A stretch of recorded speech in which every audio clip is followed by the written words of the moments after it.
Clash of clans ছিল mobile গেমসগুলোর মধ্যে প্রথম অনলাইন গেম। তাই 2012 সালে যখন গেমটা প্রথমবারের মতো বের হয় তখন পোলাপাইন খুবই খুশি হয়ে যায়। তাদের কাছে এই জিনিসটা খুবই অদ্ভুত ছিল যে একটা গেম আপনি আরেকজনের সাথে খেলতে পারবেন, আরেকজনের বানানো একটা ভিলেজে আপনি অ্যাটাক দিতে পারবেন। ব্যাপারটা তখনকার সময় খুবই ইউনিক ছিল। তাই সে সময় ক্ল্যাশ অফ ক্ল্যান্স খুবই দ্রুত গতিতে ভাইরাল হয়ে যায় এবং নিজেদের একটা আধিপত্য তৈরি করে ফেলে গেমিং কমিউনিটিতে। সময়ের সাথে সাথে আরো অনেক গেম বের হয় যেগুলো খেলতে ক্ল্যাশ অফ ক্ল্যান্সের থেকেও বেশি মজার ছিল। ইভেন কিছু কিছু গেম তো হুবহু ক্ল্যাশ অফ ক্ল্যান্সকে কপি করে বানানো হয়েছিল, কিন্তু সিওসির মতো লেজেন্ডারি গেমকে কেউ কখনো বিট করতে পারেনি। বাট কথায় আছে না, সুখে থাকলে ভূতে কিলায়, সেরকম ভাবেই ক্ল্যাশ অফ ক্ল্যান্সের একটা কালো অধ্যায় নেমে আসে টাউন হল 11 এর পর। সে সময় ক্ল্যাশ অফ ক্ল্যান্সের জনপ্রিয়তা ছিল সফলতার একদম শীর্ষে। তাই তারা গেমের মধ্যে নতুন আপডেট দেওয়া বন্ধ করে দিয়েছিল, এইটা ভেবে যে গেম আপডেট না দিলেও প্লেয়াররা গেমকে সমানভাবে পছন্দ করবে। কিন্তু তাদের এই ধারণা ছিল সম্পূর্ণ ভুল। আপডেট না আসার কারণে প্লেয়াররা আস্তে আস্তে ক্ল্যাশ অফ ক্ল্যান্স ছেড়ে ব্যাটেল রয়্যাল গেমসের দিকে শিফট হইতে থাকে। আর সে সময়কার জনপ্রিয় ব্যাটেল রয়্যাল গেম ছিল পাবজি এবং ফ্রি ফায়ার, যেগুলোর নতুন আপডেট গেমটাকে প্লেয়ারদের কাছে অত্যাধিক জনপ্রিয় করে তুলছিল।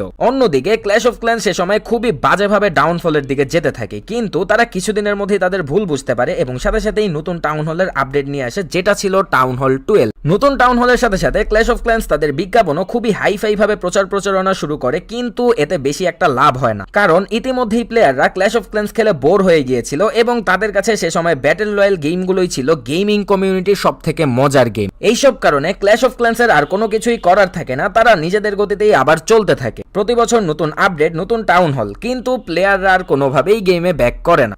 মাঝখানে আর একটা কথা বলে রাখি, বাংলাদেশের একটা কমিউনিটি কিন্তু ক্ল্যাশ অফ ক্ল্যান্সের সম্পূর্ণ ফ্রি টুর্নামেন্ট আয়োজন করতেছে, যেটার প্রাইস পুলো অনেক বেশি রাখা হয়েছে। এবং মজার একটা ব্যাপার হচ্ছে এইখানে জয়েন করতে কিন্তু তারা কোনো ধরনের টাকাও নিচ্ছে না। সো আপনারা ঘুরে আসতে পারেন তাদের পেজ বা জয়েন করতে পারেন তাদের টুর্নামেন্টগুলোতে একদম ফ্রিতে। লিঙ্ক ডেসক্রিপশন এবং কমেন্ট বক্সগুলোতে দেওয়া থাকবে।